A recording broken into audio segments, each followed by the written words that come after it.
அனைவருக்கும் வணக்கம். அண்மையில் 12 வயது மதிக்கத்தக்க சிறுமி ஒருவர் பாலியல் துஷ்பிரயோகத்துக்கு உட்படுத்தப்பட்டதாக பத்திரிகைகளிலும் செய்திகள் ஒளிபரப்பானது.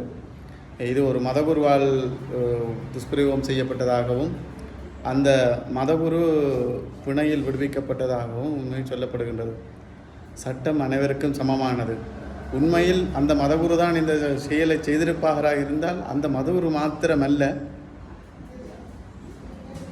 வைத்தியர்களாக இருந்தாலும் சரி, வழக்கறிஞர்களாக இருந்தாலும் சரி, நீதிபதிகளாக இருந்தாலும் சரி, ஆசிரியர்களாக இருந்தாலும், யாராக இருந்தாலும், எவராக இருந்தாலும், இந்த பாலியல் துஷ்பிரயோக செயல்களில் ஈடுபடக்கூடிய எந்த நபர்களாக இருந்தாலும் சரி, அவர்களுக்கு கடூழிய சிறை தண்டனையாக கடூழிய மரண தண்டனையை வழங்க வேண்டும். இந்த நாடு சட்ட ஒழுங்குகளை மதித்து எமது மக்களுக்கு பாதுகாப்பு நல்க வேண்டும்.